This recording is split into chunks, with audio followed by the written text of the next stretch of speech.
ओम श्री गणेशाय नमः। जय भोलेनाथ, जय Shiv Shakti. Welcome back to our channel. आज हम एक वीकली रीडिंग करने जा रहे हैं एरीज साइन के लिए, जिसमें हम देखेंगे कि आने वाला हफ्ता आपकी लव लाइफ के लिए और करियर के लिए कैसा रहेगा। ये जनरल रीडिंग है और अगर आप पहली बार चैनल पे आ रहे हैं, वेलकम यू। चैनल को सब्सक्राइब करना ना भूलें और बाकी की जो डिटेल्स है अपॉइंटमेंट के लिए वो स्क्रीन पर आ रही है यहाँ पर। आप हमें इंस्टाग्राम पे और फेसबुक पे भी फॉलो कर सकते हैं, लिंक नीचे डिस्क्रिप्शन बॉक्स में है। So for all the Aries पहले बात करेंगे लव लाइफ की। तो अभी आपके और आपके पार्टनर के बीच में क्या सिचुएशन है। ओके, सो मैं शफल कर रही थी तो कार्ड अपने आप आके गिर गया था। आपकी रीडिंग जब मैंने स्टार्ट की पहले ही, ओके, सो बीच में डिस्कनेक्ट हो गया, कॉल आ गई, तो मैं वहीं से शुरू कर रही हूँ। जो एनर्जी दिखाई दे रही है ओवरऑल आप लोगों के बीच में, जो कॉमन एनर्जी है, सिचुएशन है, वो ये है कि self healing. Okay, I have adjusted a lot, no more now, I just want peace. So मुझे ऐसे लगता है कि आप कोशिश कर रहे हैं इस रिलेशनशिप को हील करने की, खुद को टाइम दे रहे हैं आप दोनों ही बेसिकली, और एक्सेप्टेंस में आ रहे हैं धीरे धीरे। I accept you with all your flaws, you are my world. तो एक दूसरे को एक्सेप्ट करना, ठीक है, अपने अंदर मुझे लगता है बहुत सारे चेंजेस लेकर आ रहे हैं आप दोनों ही। और बेसिकली इस ये रिलेशनशिप मुझे लगता है एक नए लेवल पे ब्लूम हो रहा है। Trying to adjust, accept, self healing, खुद को टाइम देना, खुद को नर्चर करना। ओके, एक दूसरे की कमियों के बजाय खुद पे वर्क करना, मुझे ऐसा लगता है, और एडजस्ट करना, चीज़ों को देखना, मेच्योरिटी लेवल से कि कहाँ क्या है, क्या मायने रखता है। ओके, सो ये मुझे एनर्जी दिखाई दे रही है for all the Aries people. Now talking about specially you, यहाँ पर मुझे लगता है एरीज,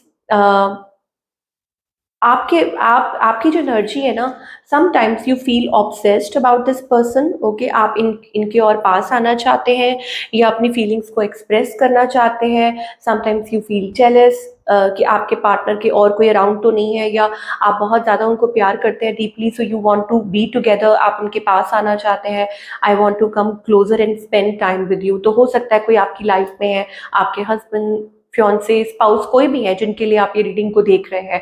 तो एक वो टुगेदरनेस वाली फीलिंग है कि आप और ज़्यादा उनके साथ टाइम स्पेंड करना चाहते हैं। मुझे लगता है कि आप लोगों की कम्युनिकेशन तो चलती ही रहती है एक दूसरे के साथ। आपके जो पार्टनर है वो आपको आई लव यू कहना चाहते हैं। आई वॉन्ट टू से आई लव यू, तो वो आपको आई लव यू कहना चाहते हैं। डिपेंडेंस, आई एम एडिक्टेड, वो आपकी तरफ, आपके आपसे एडिक्टेड है। उनको ऐसा लगता है कि वो आपको ऑल द टाइम वो मिस करते रहते हैं, ऑल द टाइम वो आपके बारे में सोचते रहते हैं। इस पर्सन की इंटेंशंस क्या है? Revitalise your presence makes my day come closer. तो उन आपकी जो प्रेजेंस है, ओके, जिस तरीके से आप एक दूसरे से कम्युनिकेट करते हैं, बात करते हैं, ठीक है, तो बहुत स्पेशल है उनके लिए। इट मेक्स देयर डे, उनको अच्छा लगता है आपसे बात करना। ओके, तो ये जिनके साथ भी आप डील कर रहे हैं, ऐसी उनकी एनर्जी है। और उनका नेक्स्ट मूव आपकी तरफ क्या है? आई थिंक इस टाइम पे वो बहुत ज़्यादा फ्रजाइल, मतलब फ्रजाइल का मतलब ऐसा लगता है कि हाँ, बहुत ज़्यादा उस चीज़ के थ्रू निकल रहे हैं, चीज़ों को, मतलब क्या बोले, it's very vulnerable situation. Okay, और उनको ये डर लगता है कि कहीं उनका दिल टूट तो नहीं जाएगा, एंड समटाइम्स उसकी वजह से वो शायद हो सकता है कंट्रोलिंग हो जाते हैं। You are only mind. Okay, तो मतलब कंट्रोल करना चाहते हैं, या हो सकता है वो चाहते हैं कि आप उनके ही रहें। तो उस वजह से मुझे लगता है कि वो कई बार कुछ चीज़ें ऐसी भी बोलते होंगे या करते होंगे जिससे आपको ये महसूस हो कि ये पर्सन भी आपके लिए पोजेसिव है। सो आउटकम क्या है? आउटकम ये है, make promise.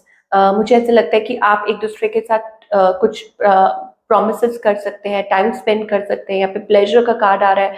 Looking at you, talking to is the greatest enjoyment for, so fun time awaits you. या तो आप एक दूसरे से मिल सकते हैं, बात कर सकते हैं, डेट प्लान कर सकते हैं, डिनर, टी और एनीथिंग, गेटिंग टुगेदर। ओके, या आप एक दूसरे को कुछ प्रोमिस चाह रहे हैं। If you truly love me you will wait for me, okay, I will be back. तो मुझे लगता है कि वेटिंग फॉर ईच अदर, कि एक दूसरे को शायद आप चाह रहे हैं कि वेट करें, आप चाहते हैं वो वेट करें, वो चाहते हैं कि आप वेट करें। तो ईदर वेज मुझे लगता है कि वो एनर्जी आप लोगों के बीच में दिखाई दे रही है और आप क्वालिटी टाइम स्पेंड कर सकते हैं। सिंगल्स के लिए क्या दिखाई दे रहा है? हर रीडिंग में सिंगल्स बहुत कहते हैं कि हमारे लिए क्या है? Unconditional love.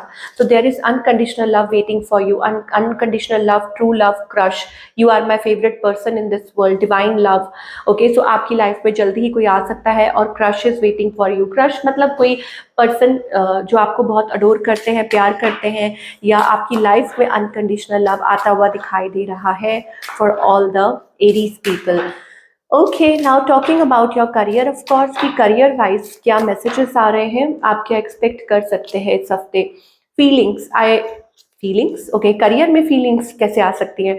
You may be getting too emotional at the moment that you are losing control of your career and finances. Stand up okay, कुछ लोगों के लिए हो सकता है कि because of your personal life आपकी जो करियर है वो इन्फ्लुएंस हो रहा है, बट नेवर माइंड, मुझे ऐसा लगता है कि चीज़ें अच्छी होने वाली हैं। You have that marketing skills okay, आपके अंदर वो क्वालिटी है, ठीक है। लकी यू, तो चीज़ें आपके फेवर में हो सकती हैं। Things are turning in your favour, आपको डिवाइन कहना चाहते हैं। Take advantage of your opportunity, of this opportunity. तो कोई अपॉर्चुनिटी आपकी तरफ आ सकती है, उसका एडवांटेज लीजिए, उसका फायदा लीजिए। Clever, be clever, working smart, मतलब आप हार्ड वर्क तो करते हैं, लेकिन अब यहाँ आपको कहा जा रहा है कि work smart. That means smart मतलब कुछ चीज़ें ऐसी कीजिए जो आउट ऑफ द बॉक्स, जो आपने पहले कभी ट्राई नहीं किया। डू वर्क जो सिंपल है, लेकिन स्मार्ट वर्क आपको करने के लिए कहा जा रहा है। तो ये कुछ एनर्जीज आ रही हैं आपके करियर के लिए। I think at work place also आपको कोई पसंद कर सकता है, या feeling that you know mutual feelings मुझे दिखाई दे रही है, या आप किसी बात को लेके बहुत ज़्यादा इमोशनल हो रहे हैं, या हो सकता है अपने करियर को लेके ही आप बहुत ज़्यादा इमोशनल हो रहे हैं कि कैसे होगा, क्योंकि यू मे बी आप एट एक वर्क प्लेस पे होंगे जहाँ पे आपने मतलब आपकी फीलिंग्स और इमोशंस इन्वॉल्व है। ओके, लर्निंग न्यू स्किल्स, मुझे यहाँ दिखाई दे रहा है कि there are people around you that can help you okay to resolve your financial issues. Someone is willing to help, कोई है जो आपको हेल्प करना चाहता है, मदद करना चाहता है, but maybe you are caught up, और maybe you are feeling too emotional, आप बहुत इमोशनल है, ओवरवेलमिंग फील कर रहे हैं। तो इस टाइम पे आपको कहा जा रहा है please relax, take your time, take a deep breath, चीज़ों को वक्त दीजिए, चीज़ें सही हो जाएंगी और आपको ज़रूर इसमें रास्ता मिलेगा। तो फटाफट से देख लेते हैं गाइडेंस क्या है। तो मुझे यही दिखाई दे रहा है कि कोई है जो आपकी मदद करना चाह रहा है, और हाँ, एक और साइड मैसेज आ रहा है कि कोई आपकी मदद करना चाह रहा है, या समबडी हैज़ फीलिंग्स, आपके लिए किसी के मन में फीलिंग्स हैं। तो यहाँ पर आपको डिवाइन कहना चाह रहे हैं you are ready to blossom. Maturity का कार्ड आ रहा है, इसका मतलब एवरीथिंग इज विद इन। अब आपको समझ आएगा चीज़ें कि yes everything is within, time to bloom. अपनी तरफ से कोशिश कीजिए ओके, और चीज़ों को समझने की कोशिश कीजिए। आपकी बेटरमेंट के लिए हो रहा है, मुझे लग रहा है एक new energy, fresh energy startup हो रही है, सो घबराइए मत ओके। और मुझे ऐसा लग रहा है इट्स टाइम टू ब्लूम। आप देख सकते हैं कि you know it's like a new energy, fresh energy, S of pentacles energy कह सकते हैं। तो यहाँ से कुछ ना कुछ अच्छा पॉजिटिव ही होता हुआ दिखाई दे रहा है, तो आपको उस चीज़ को महसूस करना होगा, क्योंकि मुझे लगता है कि विद टाइम आपने बहुत कुछ सीखा है, लर्न किया है। अब वक्त आ चुका है कि आप उसको अपनी लाइफ में अप्लाई करें ओके। तो ये थी आप लोगों की रीडिंग, आई होप आपको पसंद आई हो, और मुझे कमेंट करके ज़रूर बताइएगा कैसी लगी। मैं मिलूंगी आपसे अगले हफ्ते। Till then take care.